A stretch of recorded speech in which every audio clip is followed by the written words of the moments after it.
Presente e a quem não está nos vendo aí pelo YouTube, muito bom dia, boa tarde ou boa noite, dependendo do horário que você está nos vendo. Eu sou o Kleber Grama e nós poderíamos estar matando, poderíamos estar roubando ou pior, poderíamos estar por aí estudando direito penal. Já pensou? Deus que me livre. No entanto, estamos aqui estudando o direito civil e hoje faremos aí uma breve, mas muito breve revisão dos assuntos tratados aí dos contratos em espécie, tratados em aula. Eu vou, sem demora, compartilhar minha tela agora e vou compartilhar uma janela específica, tá? E essa janela, diferente do que eu fiz aula passada, hoje eu não vou fazer com lousa, tá? Em que pese eu estar aqui com a minha caneta, minha lousa digital, que eu uso nas minhas aulas de matemática, né? Sou professor de matemática. Vou fazer hoje aqui com um PDF, mais precisamente o PDF que eu criei, tá? Ficou bem legal, um resumo bem... Eita, o que eu preciso fazer aqui? Eu quero deixar, na verdade, a tela cheia. É Ctrl L? Não vou lembrar, não tem problema, a gente faz aqui. Bom, na aula passada a gente tratou dos contratos em geral, tá? Eu bem esclareci que é muito importante, obviamente, que a gente estude os contratos em espécie, mas não é prudente que a gente entre já nos contratos em espécie sem ter uma base legal ali dos contratos em geral, e eles serão tratados, né, dentro do livro de Direito das Obrigações, vão ser tratados nos artigos 421 a 480, salvo engano. Eles trazem ali as diretrizes gerais para os contratos, inclusive, às vezes de maneira expressa, às vezes não, os princípios que vão reger, que vão nortear o direito contratual como um todo. Também trouxe para vocês aqui isso mais doutrinário do que na própria legislação, trouxe também a classificação dos contratos, a gente tratou de uma por uma. Isso também, vejam que vai ser muito importante para vocês, por exemplo, entenderem melhor os contratos em espécie propriamente ditos, tá? Então, eu trouxe aqui, nesse PDF que eu criei para vocês, inclusive usem ele aí para o estudo, uma base, né, para a gente começar. Trouxe até, relembrei a escada pontiana, né, do plano de existência, validade e eficácia. Trouxe aqui o conceito de contrato e várias outras classificações, bem como os princípios, tá? Aí, depois a gente, de fato, entra aqui, inclusive eu trouxe aqui no capítulo 2, os contratos em espécie. Os contratos em espécies vão ser tratados ali a partir do artigo 481. Do 481 e seguintes. Deixa eu me encontrar aqui. Beleza. Tá? Eu digo para vocês que é lá no título 6 do livro 1, né, o livro de obrigações, direitos e obrigações, da parte especial do Código. Então, ele inaugura a parte especial do Código Civil, né, tem a parte geral, depois começa a parte especial com direitos e obrigações e, portanto, com os contratos, tá? Já no livro 6, os contratos em espécie. Bom, o primeiro contrato que a gente vai tratar e que vocês trataram em aula é o contrato da compra e venda, tá? Pelo contrato da compra e venda, e ele vai ser tratado lá nos artigos 481 a 532, e agora é muito importante, tá, pessoal? Não deixem de fazer a leitura de contrato por contrato, dos contratos em espécie, tá? Começa lá no 481 e vai até acabar, ou pelo menos vai até onde o professor tratou com vocês. É obrigatório que vocês leiam todos os artigos, porque não dá para tratar em aula de todas as disposições que o código traz. É bastante coisa, tá? Bastante informação, em que pese não serem tantos artigos assim, né? Olha para você ver, o contrato de compra e venda vai ser um dos maiores, se não o maior, e é do artigo 481 ao 532, não é muita coisa. Então, leiam artigo por artigo, inciso por inciso, parágrafo por parágrafo. É muito importante. É obrigatório para que vocês façam uma boa prova, para que vocês adquiram conhecimento. Tá? Então, ele vai ser tratado lá nos artigos 481 a 532, e é um acordo em que uma parte, né, que a gente denomina vendedor, se compromete a transferir a propriedade de um bem para outra parte, né, o comprador. Então, o vendedor transfere a propriedade do bem para o comprador, só que não é assim de graça, é mediante pagamento de um preço, tá? Mediante valor mediante remuneração. Bom, aí os elementos desse contrato a gente estuda aqui porque ele traz elementos essenciais. Guardem bem, tá? Quais vão ser os elementos essenciais do contrato de compra e venda? Primeiro, tá? Consentimento. Consentimento das partes é super importante, né? Senão ele nem entra lá, né, no plano da existência. Lembra? Escada pontiana. Viu como funciona, já que é um negócio jurídico, né? Os contratos, de modo geral, são negócios jurídicos. Eles obedecem, então, à escada pontiana, o plano da existência, validade e eficácia, né? Então, se não tiver esse consentimento, se não tiver essa vontade, ele nem existe. Então, ele é importante, elemento essencial, sim. O objeto, né? Quando eu compro ou vendo alguma coisa, tem um objeto, é alguma coisa. Então, o objeto do contrato pode ser qualquer bem ou direito que possa ser transferido. Como assim um direito? Posso vender e comprar um direito? Sim, um direito sobre a propriedade, um direito real, por exemplo, tá? Desde que seja lícito. Então, é importante que haja a licitude do objeto pactuado, né? Possível e determinado ou determinável. Então, ele pode ser algo determinado, tanto quanto pode ser algo determinável também, como, por exemplo, a colheita, né, de alguma coisa. É determinável. Não sei ainda quanto que vai me dar aquela colheita, mas é determinável. Bom, e é necessário também haver um preço. Se não tiver preço, ele deixa de ser compra e venda e passa a ser outra coisa que a gente até vai estudar aqui, tá? Então, é necessário que tenha preço, é um dos elementos essenciais. Então, deve ser certo e determinado, ou pelo menos determinável, né? Pode ser em dinheiro, bens ou serviço. Então, não necessariamente será em pecúnia. Pode ser em bens, né? Pode ser em coisa, ou pode ser também em serviço, esse preço. É importante saber também que a transmissão da propriedade, galera, eu tenho quase certeza que isso cai na prova, porque isso é um negócio que confunde muito, tá? A transmissão da propriedade, ela difere quando a gente está falando de bem móvel e de bem imóvel, tá bom? Então, vamos lá. O vendedor se compromete a transferir a propriedade do objeto ao comprador, que, por sua vez, compromete a pagar o preço acordado. O vendedor não precisa entregar a coisa antes de receber o preço. Então, ele entrega a coisa, né, depois de receber o valor, depois de receber o preço, que o preço, por sua vez, e a coisa são elementos essenciais do contrato de compra e venda. Tá? O vendedor não precisa entregar a coisa antes de receber o preço, salvo nas vendas a crédito ou a prazo. Tá? Então, vamos lá. Lembrando que e olha como é importante essa parte. Lembrando que a transferência da propriedade ocorre pela tradição. O que é a tradição? A tradição é a entrega da coisa, tá? Mas isso se a gente estiver falando de bens móveis. Então, como que ocorre a transferência da propriedade real sobre bem imóvel? Com a tradição. Tradição marca a transferência da propriedade real sobre coisa móvel.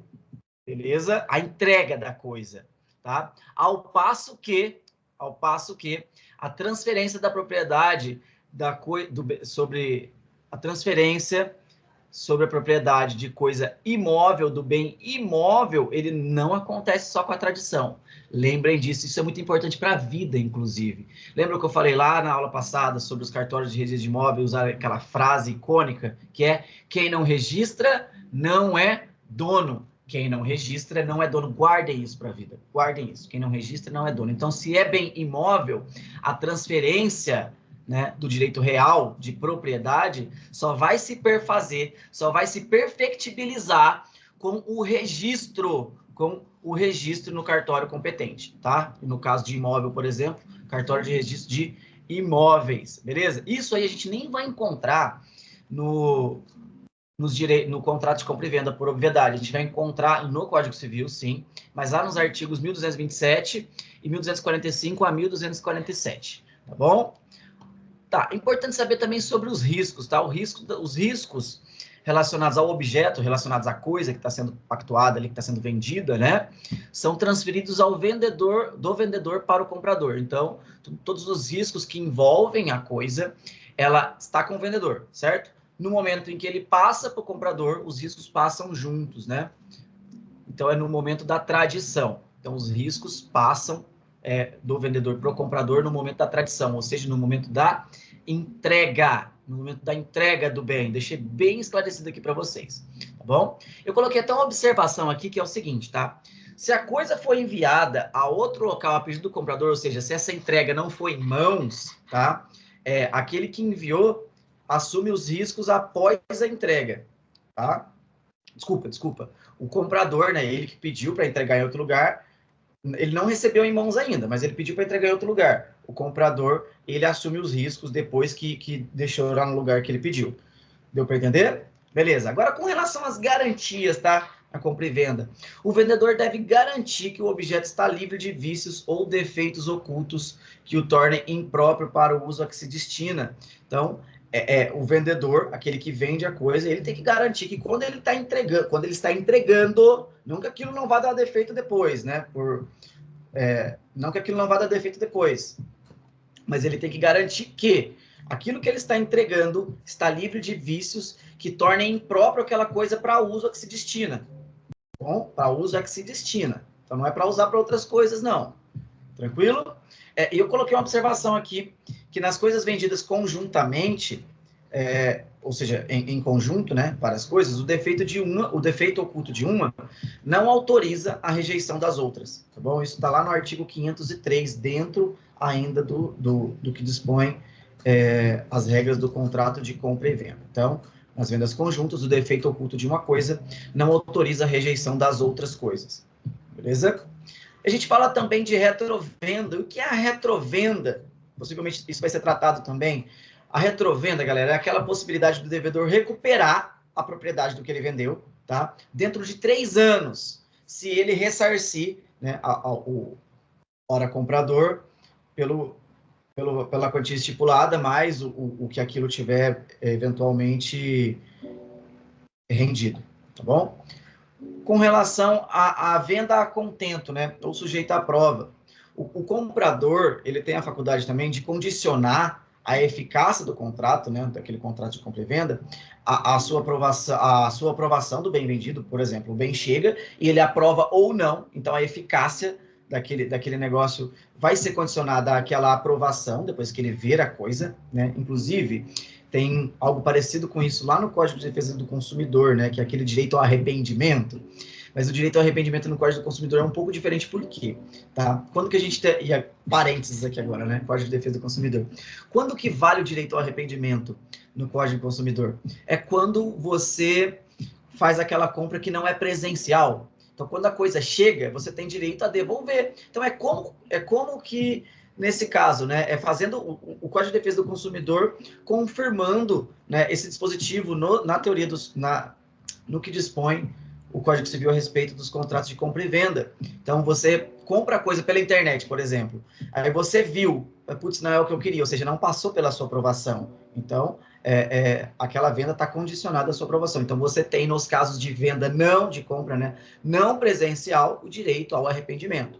Ao passo que nas compras que são presenciais, você não tem direito ao arrependimento. Então, a loja é obrigada a receber de volta, por exemplo, aquela roupa que eu fui lá, olhei, comprei, experimentei, às vezes até não experimentei, e agora eu quero devolver. A loja é obrigada? Não. Mas por que eles fazem? Para te fidelizar, tá? E agora a cláusula de reserva de domínio. Ela vai dizer que o vendedor pode ter a propriedade do bem até que o comprador efetue o pagamento integral, né? Foi o que a gente falou, ele pode se recusar a fazer a tradição enquanto não recebeu o pagamento integral da coisa, tá? Beleza. E com a gente, além da entrega, né, ele pode reservar o direito de ter a propriedade, né? O direito sobre a garantia real da propriedade, né? Ainda até que tenha entregue a coisa, ele pode se reservar o direito de não registrar, por exemplo. Tá? Já entreguei, o cara já está usando, mas ele ainda não terminou de pagar, então eu posso, né? É uma faculdade minha, é um direito meu, na verdade, de não registrar aquilo, né? Tranquilo? É a reserva de domínio. Eu posso, inclusive, ceder, o vendedor pode, inclusive, ceder a terceiros o crédito resultante da venda, tá bom? Então, ele pode ceder o valor que resultar a venda, desde que não haja proibição contratual. Bom, a gente vai falar também, isso aqui é bastante importante, da venda ad mensuram. O que é a venda ad mensuram? É diferente daquela venda ad corpus, né? Que o professor normalmente fala, ad corpus, você compra pela substância, compra pela coisa, né? De venda de imóvel que eu estou falando. Já na venda ad mensuram, se você for comprar um imóvel, o preço dele vai ser em razão das medidas, da extensão dele, tá? E aí, nesse tipo de venda, nesse tipo de compra, né? Na venda ad mensuram, que o preço é em razão, é em função, o preço é estipulado em função das medidas, né? Caso haja divergência nessas medidas, o código também prevê ali o que você vai poder fazer. Ele diz o seguinte, tá? Caso o imóvel, nesse tipo de venda que o preço é em razão da medida, caso o imóvel não atinja as dimensões especificadas, o comprador ele vai poder exigir o complemento da área, por exemplo, tá? Ó, eu comprei um terreno que eu paguei 50 mil no terreno que deveria, e o preço dele foi em razão da medida, ou seja, ele deveria ter 300 metros quadrados. No entanto, ele veio com 250. E eu paguei aquele preço em razão da extensão. Se ele vem com 250, eu posso exigir, né, que ele complemente a área, tá? Até que essa atinja o tamanho pactuado. Não sendo possível, eu posso pedir o abatimento do preço. Pô, não vou pagar 300, não vou pagar 50 mil. A gente combinou 50 mil por um terreno de 300. Se está com 250 e você não pode me entregar 300, então abate o preço aí. Ou até, então, a resolução do contrato. Eu não quero mais, então cada um para o seu lado, acabou. Tá? E aí o parágrafo primeiro, isso está no artigo 500, tá? Lá do Código Civil. Só que o parágrafo primeiro, galera, ele vai dispor o seguinte, ele dispõe que, se essa diferença for inferior a 5%, né, lá no e eu sou matemático, né, já calculei e botei aqui 5%, mas o código ele vai dizer 1/20, tá? Ou seja, 1/20, uma parte de 20. Se essa diferença for inferior a 1/20, se essa diferença for inferior a 5%, é presumido que a referência que o vendedor fez à dimensão foi meramente enunciativa, né, que foi para enunciar e que não causa tanto prejuízo assim, tá? A não ser que o cara que está comprando consiga provar que ele só comprou porque na cabeça dele tinha o tamanho que o cara falou. Então, se ele conseguir provar isso para os casos em que a diferença for menor que 5% do que foi enunciado, tá bom? E aí ele traz mais uma outra coisa aqui também, eu trouxe para vocês uma observação, que lá no parágrafo 2º, ele, ao invés de falar dessa diferença for inferior, ele fala do excesso. Caso eu compre maior do que foi anunciado, o que o vendedor tem o direito? E o vendedor não souber, né, a medida exata, vai ser facultado ao comprador escolher. Aí quem está comprando vai poder escolher completar o valor para poder dar a medida a mais ou devolver para ele o excedente. Então, vamos lá. Eu comprei um terreno que nominalmente ele teria 300 metros. Comprei, ele tem 310. O que eu posso fazer? Eu, como comprador, o que me é facultado, tá? Pagar uma diferença por aqueles 10 metros quadrados a mais ou devolver 10 metros quadrados para o vendedor. Beleza? Parágrafo 2º do artigo 500. Então, lembrem disso. Venda ad mensuram tem cara de cair em qualquer prova do mundo. Tá? Então, venda ad mensuram. Quando a venda ad corpus, daí o preço não vai ser estipulado em razão da extensão, não vai ser estipulado em razão da medida. Ad corpus, né? Pelo corpo. Vai ser pela coisa, pela essência. Tá bom? Agora a gente traz também algumas restrições de venda, e o código prevê, né, restrições com relação à compra e venda, como no caso de venda do pai para o filho, por exemplo. Tá? Nesse caso, de ascendente para descendente, tem que haver o consentimento dos outros descendentes, né, ou seja, dos irmãos e do cônjuge. Só que você deve, nossa, mas por que um pai não pode vender para o filho? É porque, gente, tem que ser respeitado metade da herança, metade dos bens, para ser destinado à herança. Então, se um pai vende para o outro, ele está prejudicando aqueles herdeiros necessários. Se um pai vende para um filho, ele está prejudicando os herdeiros necessários, que são os ascendentes e os cônjuges, tá? Inclusive, isso acontece também para evitar aquela simulação de venda em que você vende, mas não vende. Eu tenho um filho preferido. Você diz, estou vendendo esse terreno aqui para você, mas na verdade está doando. Ou está vendendo por valor simbólico, está prejudicando os irmãos que você não gosta tanto. Então, isso é vedado. Vejam que isso aqui é um pouco daquele princípio que a gente falou, né, da função social, de que é o Estado metendo o dedo, né, porque, em regra, o direito civil segue o princípio da intervenção mínima do Estado, né? Aí você fala, como assim? Se eu posso fazer o que eu quiser com o meu patrimônio, se eu quiser vender para o meu filho, ou doar e fingir que é uma venda, tá tudo bem, mas e aí você está interferindo no direito dos outros, né? No direito dos outros herdeiros, por exemplo. Então, esse princípio da função social é justamente como eu coloquei ali, como disse Flávio Tartucci, é a bolha, né, capaz de furar o princípio da intervenção mínima do Estado. Beleza? Seguindo, tá? Ressalta também que a depender da função da pessoa que estiver comprando, né? Por exemplo, o tutor, curador, né? Servidor público, tutor, curador do bem. Servidor público, juízes, leiloeiros, né? Que você tá, eles são impedidos, né? De adquirir os bens que estão sob a guarda ou influência deles, tá bom? Então, se, por exemplo, eu sou um leiloeiro e aí tá lá para ser leiloado, né, tá sob a minha responsabilidade um terreno. Eu não posso adquirir aquilo. Mas sabe que acontece muito que o leiloeiro, às vezes ele sabe de um bem que tá com preço legal e tal, e aí ele entrega o dinheiro para um terceiro, o terceiro comprar, acaba dando na mesma, né? Mas é uma forma de burlar. Ele diretamente não pode, tá bom? Tá, e a gente superando, então, aqui o contrato, nós temos pouco tempo, né? Superando aqui o contrato de compra e venda, a gente vai para o contrato estimatório. O contrato estimatório é bem simples, é bem tranquilo, ele é tratado lá nos artigos 534 a 537 do Código Civil, são pouquíssimos artigos aqui, em 2 minutos você lê todos, inclusive a explicação a respeito poderia muito bem ser eu lendo esses contratos, esses artigos, ele vai dizer o seguinte, tá? É uma modalidade específica de contrato de compra e venda, em que eu entrego a coisa à consignação, né? O consignante entrega o bem ao consignatário e autoriza ele a vender. É aquele negócio assim, vende isso aqui para mim, né? E aí o cara vai vender, pegar uma parte para ele e te dar o valor da coisa. Né? É o vende para mim, é o contrato estimatório, tá? Eu coloquei aqui uma observação que é o seguinte, tá? Ele se compromete a pagar o preço, né?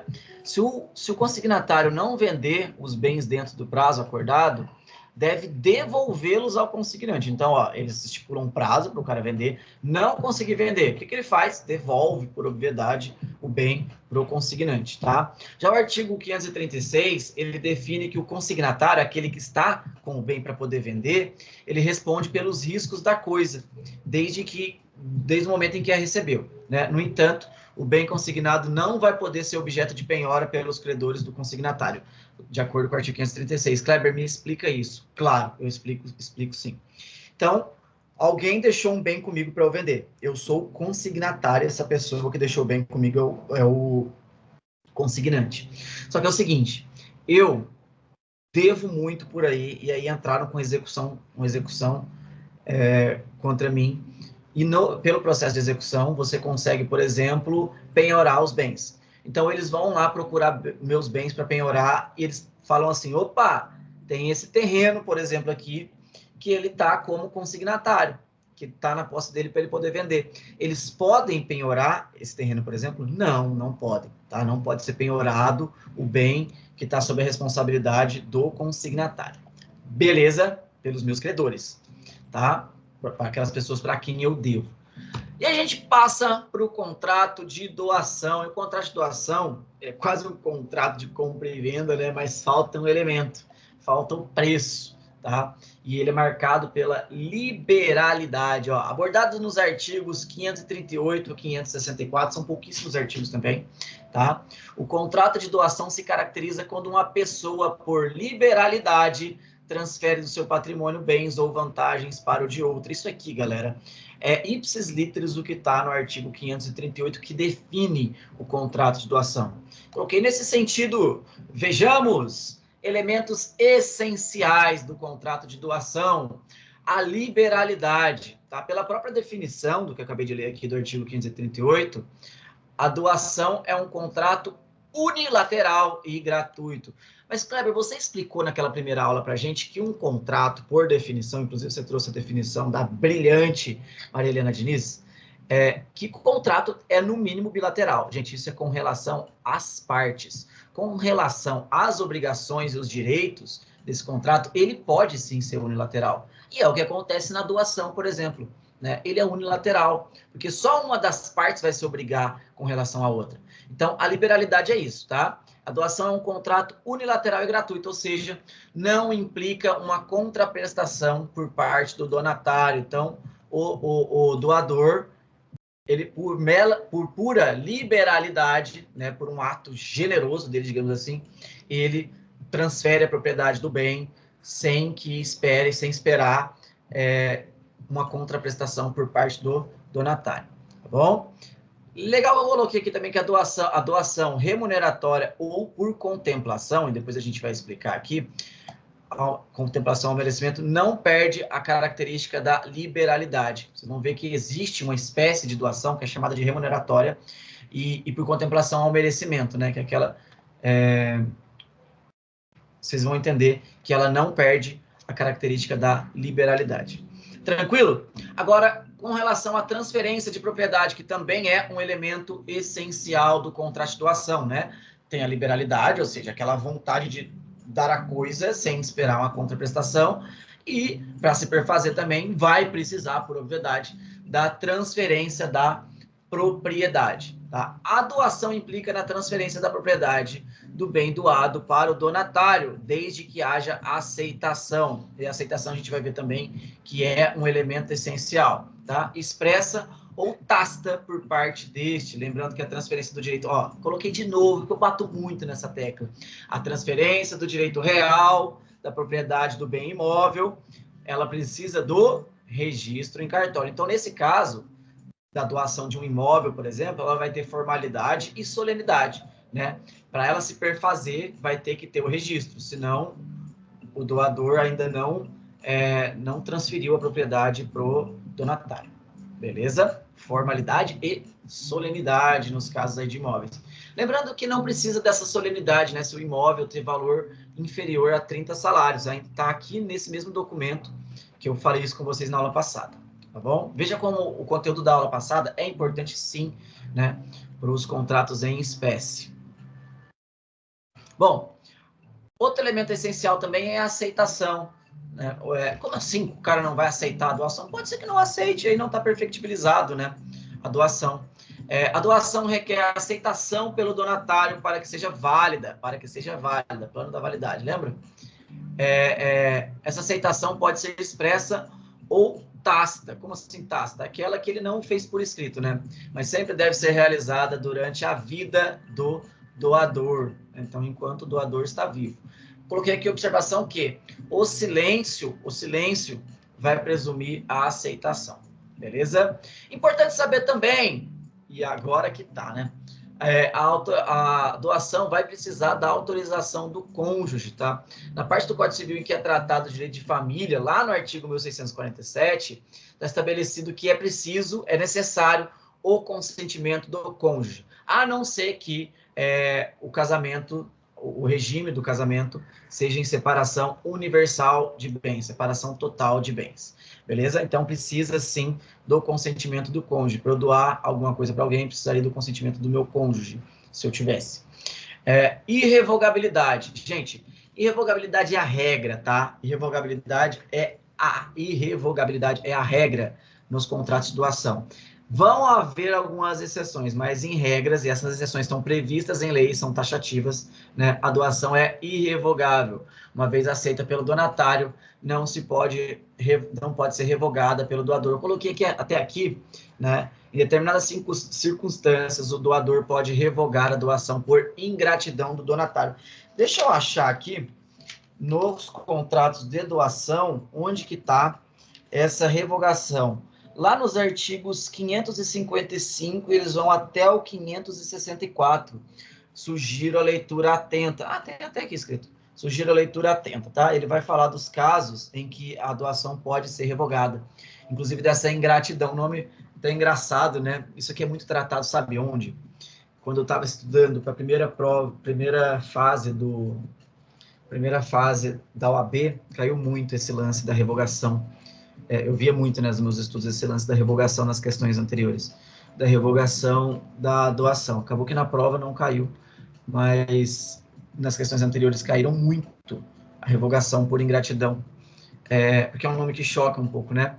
E aí vai ser, em alguns casos, como na tentativa contra a vida do doador, injúria grave ou calúnia em face do doador, enfim, até dos seus ascendentes e descendentes, tá? Coloquei também aqui que é preciso que o objeto seja lícito, né? O objeto da doação tem que ser lícito e suscetível de transferência. Não tem como eu também doar produto de furto. Não, o objeto tem que ser lícito, tá? Não é válida, tá bom? Coloquei aqui também a cláusula de reversão. O que é essa cláusula de reversão? Atentem-se para o fato de que cláusula de reversão não é revogação da doação. Prestem bastante atenção, tá? Essa reversão é a devolução ao doador, isso se tiver previsto, né? Se tiver cláusula falando sobre isso no contrato, é a devolução ao doador, caso o donatário venha morrer primeiro. Então, eles deixam isso previamente estipulado no contrato com uma cláusula de reversão, que a coisa volta para o doador caso o donatário venha a morrer primeiro. Coloquei aqui observação, que lá no parágrafo único desse mesmo artigo que trata disso, que é o 547 do Código Civil, vai dizer o seguinte: essa cláusula deve devolver a coisa ao doador, sendo vedada a entrega a terceiro.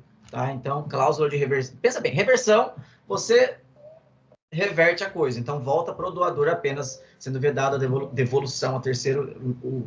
O nome fica até estranho o termo, né? Muito que bem, muito que bem. Seguindo.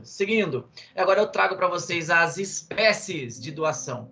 Tem que correr com o tempo, porque tem que terminar os contratos em espécie. E, nossa, é bastante detalhe, né, para a gente falar em 1 hora. Mas faz o seguinte, por mais que não dê tempo, eu vou até onde der aqui. Por mais que não dê tempo, todas as informações que eu estou falando aqui estão muito bem resumidas no documento que eu fiz para vocês. Inclusive, galera, deu trabalho, hein? Deu trabalho fazer isso, tá? Porque eu faço de cabeça, eu vejo, ó, olha aqui. Eu vou consultando aqui o Código Civil, e eu tenho um vademecum só de civil, que já está todo surrado aqui, de tanto que eu estudo para a segunda fase, dos meus estudos para a segunda fase. Eu vou lendo aqui e vou digitando. Também consulto doutrina, às vezes, né, para tirar alguma conceituação e tudo mais. Mas vamos lá, vamos até onde vai dar tempo. Espécies. A doação será pura e simples, quando não houver condições ou encargos, né, pautada tão somente na liberalidade. A doação vai ser com encargo, quando o doador impuser uma obrigação específica ao donatário. Então, se ele impuser uma obrigação ao donatário, ela vai ser uma doação com encargo. Veja bem, trouxe um exemplo. Doação de dinheiro para comprar cesta básica, por exemplo. Né? Eu doei certa quantia e coloquei um encargo. Ó, estou doando, mas você tem a obrigação de comprar cestas básicas com esse dinheiro. Tá? É sempre bom quando a gente traz exemplos, né? A doação será remuneratória quando for em razão do reconhecimento a serviços prestados, né? Porque eu falei para vocês, dou um exemplo, patrão que doa um carro ao empregado quando este se aposenta. Então, em razão do reconhecimento ao serviço que aquela pessoa me prestou, eu dou alguma coisa para ela. Isso não tira o caráter, por exemplo, da liberalidade, né? Que a gente falou. A doação poderá ser condicional. Como assim a doação condicional? Quando ela depender de um evento futuro e incerto. Trouxe um exemplo aqui para vocês também. Por exemplo, a doação de um carro. Eu vou doar um carro para você caso você passe no vestibular. Então, caso ela passe no vestibular, eu vou doar aquele carro. Então, eu impus uma condição, né, condicionei a um evento futuro e incerto. No caso, ela passar ou não no vestibular. Beleza? A doação poderá ser a termo. E por a termo, a gente entende que é aquela que vai acontecer quando houver prazo determinado, seja para começar, seja para findar, seja para acabar. Trouxe um exemplo para vocês também. Exemplo, doação de um carro para alguém quando este completar 18 anos. né? Então, ela tem um prazo para começar. Eu dei o prazo. Quando você fizer, porque não é um evento futuro incerto. Ah, tá certo que o cara pode morrer. Mas vejam que é algo certo, assim, quando ele fizer 18 anos, ele vai fazer, né? Se nada de muito maluco acontecer. Então, eu estipulei um prazo para começar, né? Ela poderá ser conjuntiva, né? Quando, através de distribuição definida, então a pessoa define antes a distribuição, vai ficar isso para vocês, para vocês, para você, ela for realizada a mais de um donatário. Então, não preciso nem de exemplo para essa, tá bom? E quando que vai acontecer a invalidade da doação? Bastante informação, né, gente? Quando vai acontecer a invalidade da informação? Você está falando muito rápido, gente, mas são várias aulas em uma hora. Tá? A doação de todos os bens, tá? Quando o cara inventar de doar todos os bens, sou altruísta, vou morar numa montanha, numa caverna, vou doar tudo que eu tenho, inclusive aquilo que é necessário para minha subsistência. Essa doação é nula, de acordo com o que dispõe o artigo 548 do Código Civil. Não posso doar tudo que eu tenho, tá? E não deixar nem o suficiente para minha subsistência, sem reserva de parte, né, para minha subsistência. A doação inoficiosa, tá? O que é a doação inoficiosa? Vocês sabem que é preciso que a gente deixe ao menos metade dos nossos bens para a herança, né? Para a legítima, que o pessoal fala. Então, eu não posso fazer uma doação que vá comprometer mais da metade do que eu posso testar, mais da metade do que eu posso deixar no testamento. Então, ó, sendo assim, pela redação do artigo 549 do Código Civil, é dita nula a doação que exceder os bens que o doador poderia dispor no testamento, pois prejudicaria os herdeiros necessários, tá, galera? De novo aí, Código Civil colocando o dedo no interesse particular, nesse caso, em prol da coletividade, ou seja, do direito dos herdeiros necessários, tá bom? Essa aqui é interessante também. É inválida, né? Ou pode ser invalidada a doação do cônjuge adúltero ao seu cúmplice. Então, se o cônjuge ele tem ali um amante, de acordo com o que dispõe o artigo 550, a doação do cônjuge ao seu cúmplice poderá ser anulada pelo outro cônjuge ou por seus herdeiros necessários. E olha só, em até 2 anos depois de dissolvida a sociedade conjugal, mesmo depois de 2 anos da separação, né, do divórcio, por exemplo,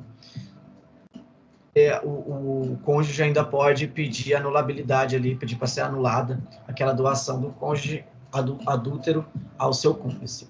Superada, então, a doação, vamos para a locação de coisas, contrato de locação de coisas. Ele tá previsto, deixa eu achar ele aqui também, empréstimo, locação de coisas, capítulo 5. Ele vai do artigo 565 ao 578 do Código Civil. E vejam bem, tá, galera? Reparem, além desses dispositivos que regulam a locação, tem também, e eu tenho até aqui também no meu Vadimeco, a lei de locação. Vou achar. Locação. Lei 8.245 de 91. É uma lei curtinha também, que eu sugiro a leitura, Lei 8.245. Ela traz as disposições para a locação. Tá? Então, ela completa muito bem o que já traz o Código Civil. Ó, são algumas páginas só. Ela completa muito bem o que já traz o Código Civil aí com relação à locação de coisas, tá? De bens imóveis, por exemplo. Então, vamos lá. Além do que dispõe o Código Civil, a locação também é tratada na Lei 8.245, coloquei aqui, e consiste, olha só, isso, galera, o que dispõe o artigo 565, é a definição de locação, né? Deixa eu achar ela aqui. Ó, cadê? A doação, cadê? Doação não, desculpa, locação. Na locação de coisas, uma das partes se obriga a ceder à outra por tempo determinado ou não o uso e gozo de coisa não fungível mediante certa retribuição. Então, eu cedo a outra parte, né, por tempo determinado ou não, o uso e gozo daquela coisa infungível, ou seja, coisa que não admite outra em troca, né, mediante certa retribuição. Por que eu não falei mediante dinheiro? Porque não necessariamente vai ser dinheiro, né? Vocês podem até pensar, né, que, nossa, mas está igualzinho, por exemplo, o que está nos slides do professor. Não é que eu copiei, tá, galera? Vocês podem ver que eu li aqui do código e tá ipsis literis a definição ao que tá no código. Então, não é porque eu não tenho criatividade ou porque o professor não tem criatividade, é porque não existe definição melhor, já que o código ele não desperdiça palavras, né? Do que aquilo que dispõe o próprio código a respeito dos contratos. Então, é plenamente compreensível que a gente coloque a definição tal qual ipsis literis está no código, tá bom?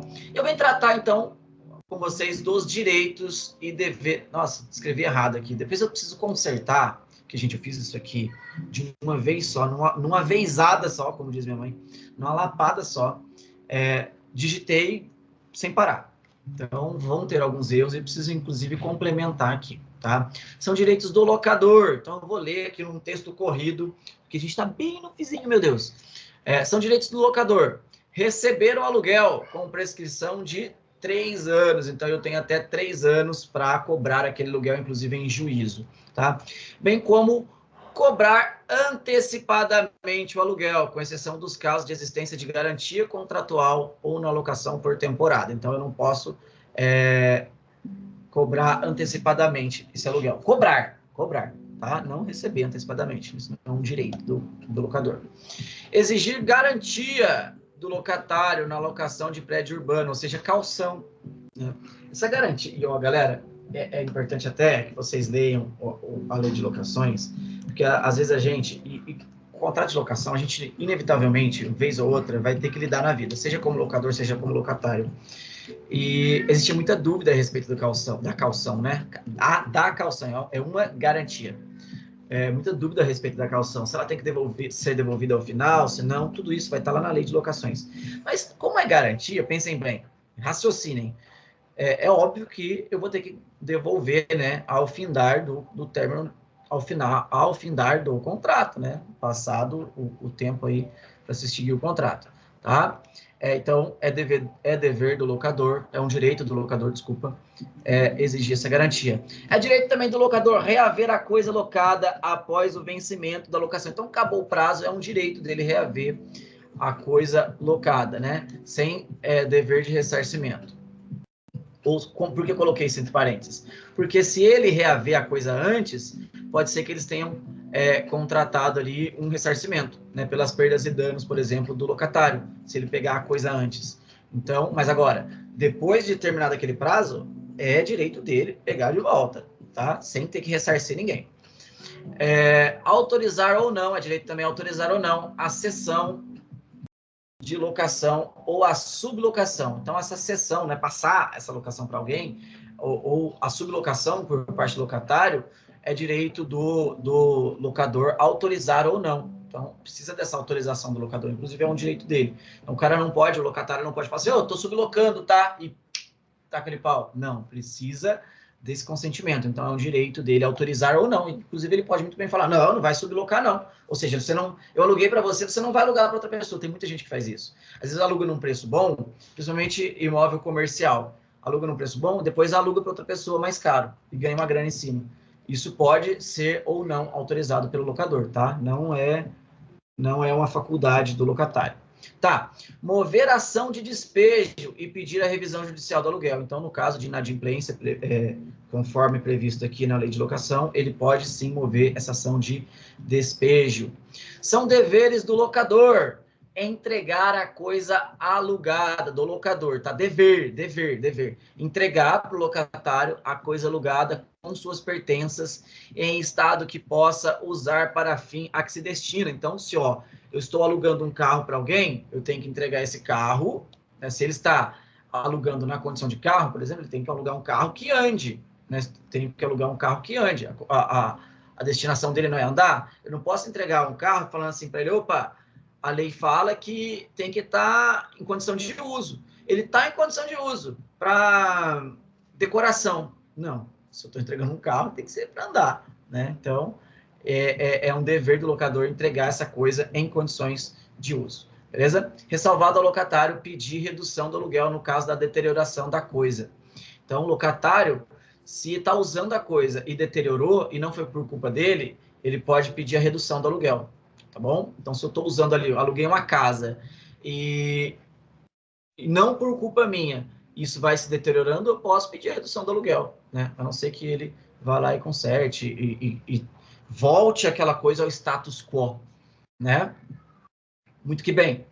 Responder, dever do locador, tá? Responder pelos defeitos ou vícios ocultos. Então, se eu entreguei com aquele vício oculto, ou seja, aquele vício que já estava na coisa antes de eu entregar, é um dever meu responder por aquilo, tá bom? E garantir também o pacífico uso da coisa, ou seja, eu tenho que... Vamos usar imóvel como referência aqui. Aluguei um imóvel para alguém. Eu tenho que garantir que ele vá poder viver ali pacificamente, sem, por exemplo... ter aquele negócio, aquela casa turbada por terceiro, ou seja, invadida por terceiro. Eu tenho que garantir o uso pacífico, tá? Ah, é dever também. Isso aqui, galera, isso aqui a galera desrespeita, que é uma beleza. É um dever, olha só, é um dever do locador, pagar as obrigações próprias da coisa, ou seja, aquelas obrigações propter rem que acompanham a coisa. Fala um exemplo de obrigação propter rem de imóvel, por exemplo. O IPTU, por exemplo. Qual que é o fato gerador do IPTU, galera? Já começa aí, né? No direito tributário a gente vê isso. O fato gerador é aquilo que é o gatilho para eu pagar aquele imposto, para pagar aquele tributo. E o fato gerador do IPTU não é morar em um imóvel, é ter a propriedade de um imóvel. Então, como que você transfere, né, a responsabilidade de pagar IPTU para o locatário, gente? Não, isso é obrigação do locador. E a maioria faz com que o locatário pague, né? Eu tenho uma casinha ali, pequenininha, que na verdade é um ponto comercial que eu aluguei, e quem paga o IPTU sou eu, né? A obrigação do locador, tá bom? Não incluindo as despesas de condomínio. Ah, coloquei isso aqui também porque é importante, né? Então, isso aí não é uma obrigação própria da coisa, né? É despesa de condomínio, em razão dos serviços prestados ali. Então, isso aí o locatário tem que pagar. Então, isso não inclui, então, as despesas de condomínio. É obrigação, então, fornecer o recibo do aluguel. Então, o locador tem que fornecer o recibo. Recebi o valor, então tem que dar para o locatário o recibo. Indenizar as benfeitorias necessárias feitas pelo locatário de boa-fé. Então, se ele fizer as benfeitorias necessárias, né, que são aquelas que são necessárias para o uso fruto da coisa, eu tenho que indenizar. Se for voluptuárias, eu não preciso indenizar. No entanto, eu posso indenizar ou eu posso pedir para que ele retire, né, aquelas voluptuárias, por exemplo, aquelas de mero embelezamento, tá? E eu tenho também, enquanto locador, que dá preferência ao locatário, tá? Ou ao sublocatário, caso eu queira vender aquele bem. Isso com igualdade de condições com relação a terceiros. Então, eu não posso, por exemplo, dou preferência, mas para você eu vendo 2 vezes mais caro do que para o Zé da esquina ali. Não. Além dessa preferência que eu tenho que dar para quem está, para o locatário, na hora que eu quiser vender aquele bem, eu tenho que colocar ele em condição de igualdade ali para vender. Tá bom? Nossa senhora, faltam 2 minutos. Direitos e deveres. Nossa, tudo errado aqui. Direitos e deveres do locatário. Direitos e deveres do locatário. São direitos do locatário, ou seja, aquele que está usando a coisa, né? Que está pagando para o locador. Exigir do locador a entrega da coisa, o recibo do aluguel ou de encargos. Então, o locador, como a gente... Reparem que os direitos e deveres de locador e locatário é um inverso do outro, né? Se é dever do locador entregar a coisa, é um direito do locatário exigir a entrega da coisa, por obviedade. Então, a gente nem precisa aprofundar muito nisso, né? Existe também o recibo, assim como é um dever do locador apresentar o recibo, é direito do locatário exigir que ele entregue aquele recibo, né? A manutenção do status quo da coisa, lembra que eu falei? Se a coisa se deteriorou, é um dever dele exigir, é um direito dele exigir que se repare aquilo, para que se volte ao status quo, ou seja, ao status que ela estava quando entregou, né? Então, manter aquele status quo da coisa é um direito, a não ser que essa deterioração seja por culpa do locatário. Bom, a não ser que for o locatário que estragou. Aí eu não posso estragar e falar para o locador, arruma aqui para mim, repara para mim o status quo. Não, galera, não pode. Beleza? Muito que bem. Reparação do status quo, garantia do uso pacífico, né? Isso também é um direito. A responsabilidade, responsabilizar, né, o locador pelos vícios ocultos, reter, e bem como reter a coisa, né, enquanto não for ressarcido pelas perdas e danos aí em virtude das benfeitorias necessárias. Beleza? É direito dele também a preferência para aquisição, com igualdade para com os terceiros, no caso em que o locador, dá uma confundida nesse negócio de locador-locatário, no caso em que o locador desejar vender o bem, tá? E é um direito dele também sublocar, ceder ou emprestar o bem, caso haja consentimento do locador. Coloquei aqui como dever do locatário respeitar a finalidade convencionada. Como assim? Se no contrato foi convencionado que aquele imóvel, por exemplo, tem finalidade comercial, ele não pode usar aquilo lá para morar. Se foi convencionado no contrato que aquele imóvel para residencial, ele não pode abrir uma lojinha lá, por exemplo. Tá? Então, ele tem que respeitar um dever dele, respeitar a finalidade convencionada. Cuidar da coisa como sua. Lembrando que essa deteriorização, ela... E que o locador tem que ressarcir, tem que garantir a volta para o status quo, ela é em razão do uso natural, né? Então, não é por culpa do locatário. Agora, é dever do locatário cuidar minimamente, né? Como se fosse sua, para evitar o adiantamento dessa deteriorização, tá bom? Inclusive sob pena de rescisão contratual. Pagar o aluguel de forma pontual, isso é um dever do locatário, inclusive. Isso não, né? Isso está em todo o contrato de locação que se preze, tá? Dar ciência, isso aqui é muito importante, tá? É um dever do locatário, dar ciência ao locador a respeito das reparações que lhe compete, ou seja, ó, o negócio está deteriorando, Aí vai, puta que pariu, o cara não faz nada. Peraí, você deu ciência ao locador de que o negócio está deteriorando? Inclusive, pessoal que fica lá na lojinha e na casinha que a gente aluga, então me manda uma mensagem sempre, tem como colocar uma lixeira aqui? Porque tem como... Essa parede aqui deu uma infiltraçãozinha, né? Que é vício por culpa que estava oculto. Então, é obrigação minha, enquanto locador, reparar. Né? Mas eu não posso fazer isso se o locatário não me der ciência. Então, é um dever, sim, dar ciência a respeito dessas reparações que compete. Inclusive da turbação. Turbação é aquela invasão, né? É a ameaça da propriedade, da posse, mas não é total, né? Quando a pessoa não toma posse total da coisa, mas ela fica ali. É como se fosse uma emissão branda, né?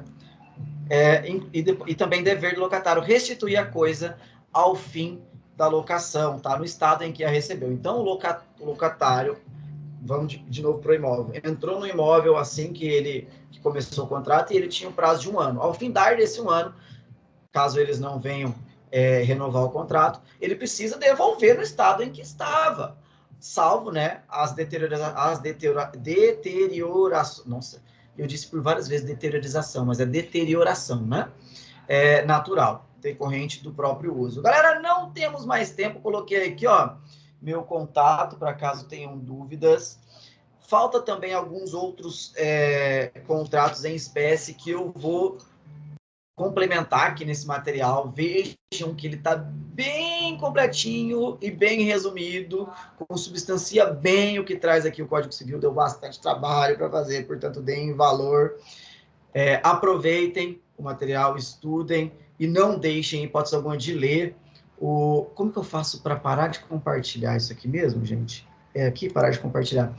Não deixem de ler o Código Civil aí a partir dos artigos 481. Leiam, peguem o negócio e leiam, que vocês vão ver que traz bonitinho, separa, é bem organizado, inclusive, o Código Civil nesse sentido. Ele traz bonitinho, contrato por contrato desse que vocês estão estudando, vai fazer muito mais sentido na cabeça de vocês. Beleza? Não é difícil de entender. Senhores, muito obrigado por tanto, muito obrigado por hoje. Fiquem todos com Deus, vão em paz e nunca jamais, em hipótese alguma, se esqueçam que só o conhecimento liberta. Tamo junto e estou à disposição de vocês para tirar dúvidas. Inclusive, mandei umas questões da OAB lá de segunda fase bem legais. Resolvam. Beleza? Valeu! Posso sair simplesmente? Acho que sim, né?